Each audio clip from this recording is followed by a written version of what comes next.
Rain hissed against the cracked windshield as thunder rolled across the darkened sky.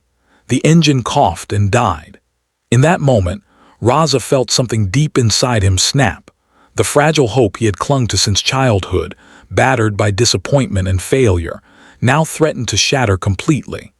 But if this broken car stopped him in the middle of the storm, it would also start something neither he nor anyone else could have predicted. Prologue: 2 Worlds, 1 Moment. Raza's fingers were greasy, stained by years of oil and sweat. From dawn till dusk he worked in his father's humble auto repair shop in a dusty corner of Faisalabad, Pakistan.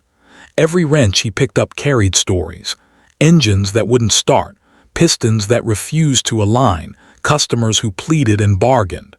He grew up learning patience, perseverance, and how to coax life back into battered machines.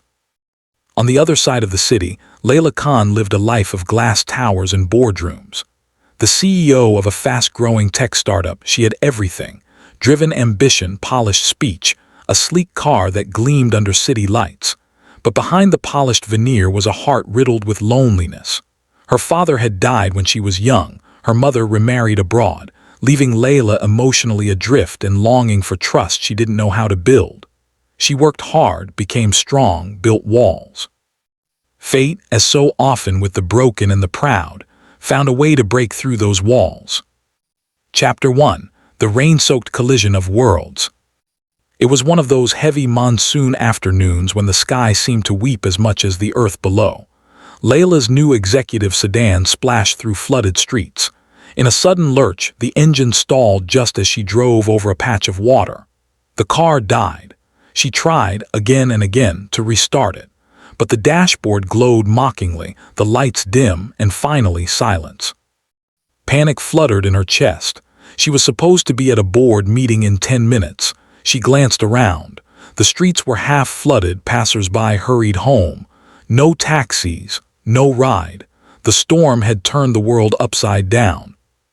She stepped out into the rain, umbrella in hand, and looked for help. That's when she saw the small repair shop across a narrow street, paint peeling, doors swinging in the wet wind. Wet, dripping letters spelled Raza's Auto Repair above it. Her gaze fell on the young man standing near the open bay, hunched under a drip of rain, wiping his hands on a rag. "Excuse me," she called, stepping over puddles. "Can you help me? My car just died." He looked up, startled but not impolite. A repair shop in the rain, typical, he thought. But she was different: sharp suit, elegant shoes, that wary tension in her eyes. He swallowed a sigh and nodded. Chapter 2: The Unlikely Repair. Inside the shop, the contrasts were striking. Oil stains on the floor, tools hung in precise rows, a small fan whirred above, shivering in the wet air. Raza asked her to sit in a small waiting corner, offered her a cup of unbranded tea. She nodded, dripping. He crawled beneath the chassis, fiddled with wires, listened to the engine's silent pleas. The storm outside battered the roof, water seeping in at weak spots. Minutes passed like hours. Layla watched him work, hardly believing a mechanic in this condition could possibly fix her multi-layered, computerized engine. She bit her lip, part skepticism, part desperation. When Raza re-emerged, wiping his hands, he said, "I think I can get it running again, but I'll need some parts. Some may have to come overnight."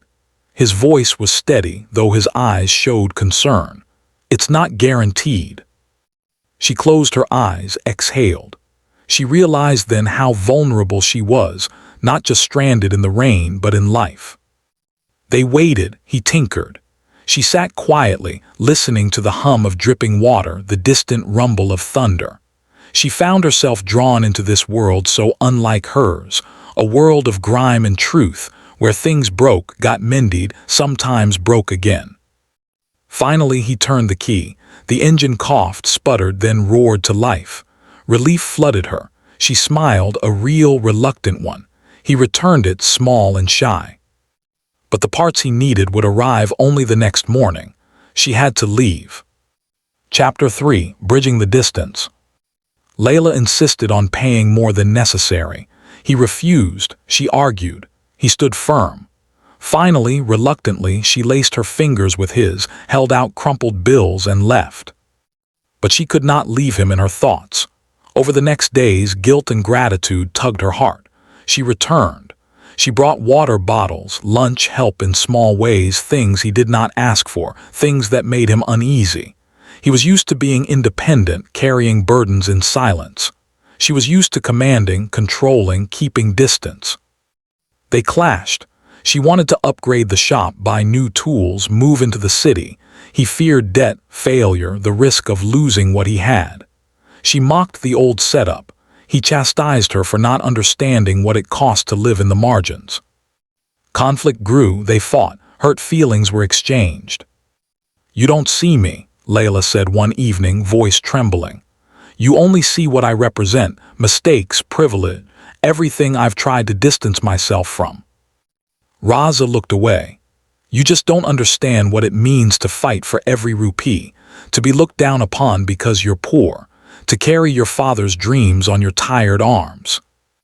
They stormed off, both hearts bruised. Yet in the silence that followed, each realized how hollow their lives were without the other.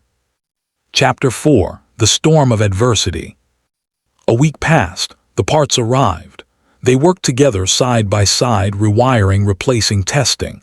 They laughed, shared stories, tentatively connected. Then calamity struck. One night thieves broke into the shop. Tools stolen, machinery damaged, the walls sprayed with vandalism. The floor broken, Raza stood in the wreckage, stunned. The cost, ruinous.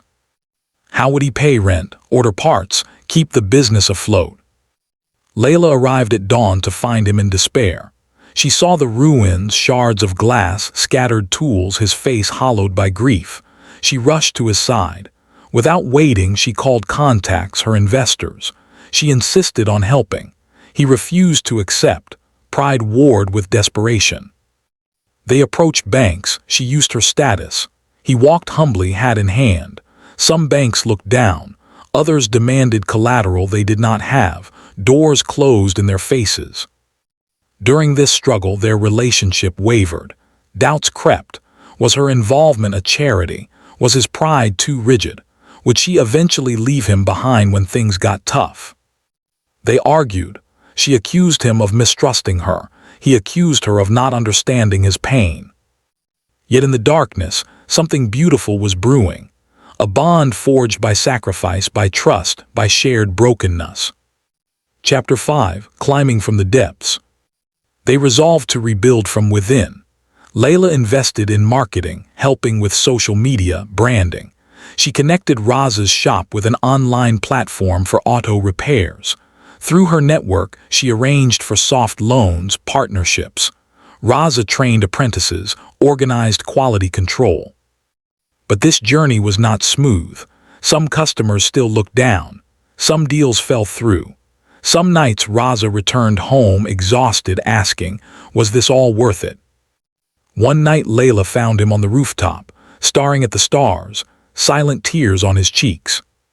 She joined him. He flinched at first. She whispered, "You don't have to carry this alone." He did not speak. She took his hand.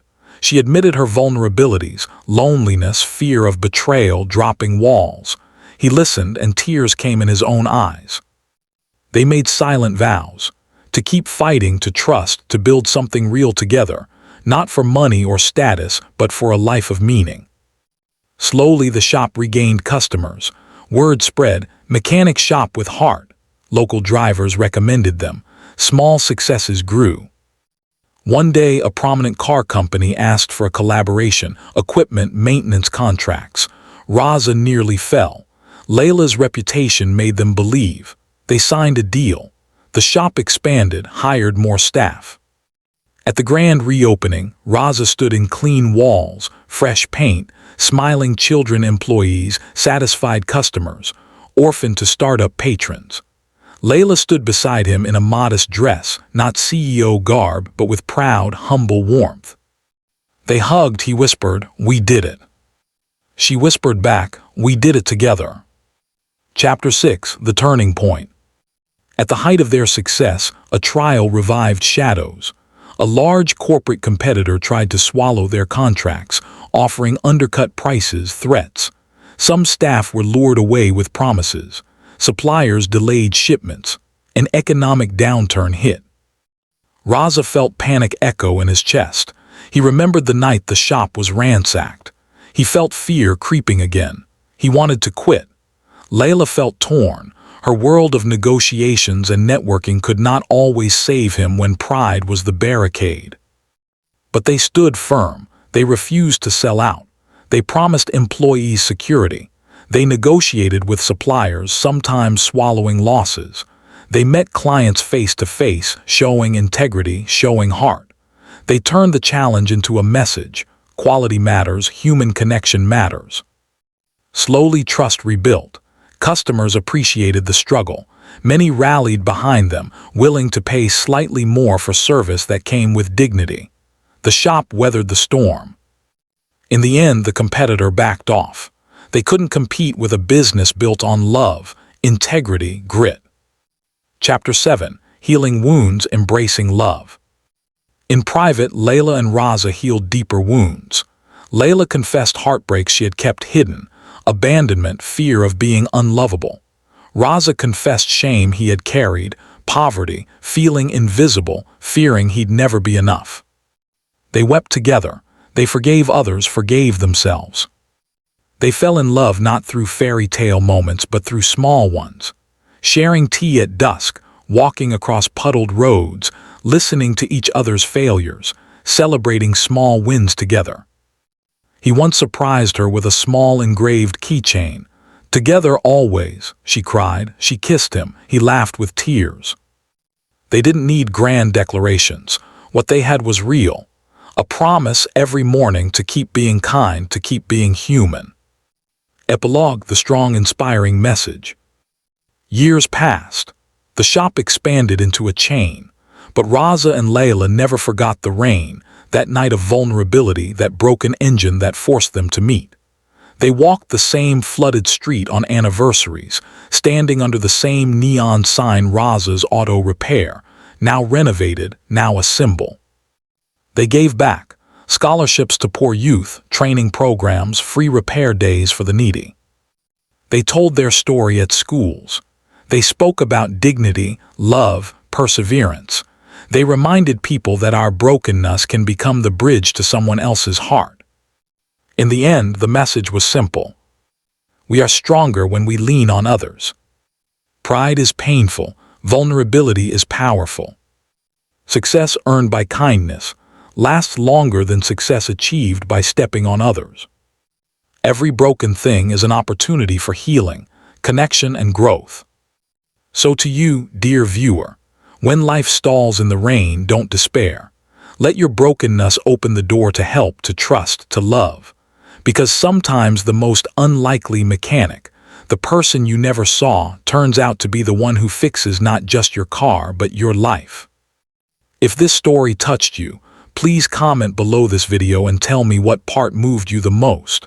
And if you haven't yet, subscribe to my channel, Be Kindness Quest. Let's build a community where kindness is our strength, storytelling is our bond, and every life is honored.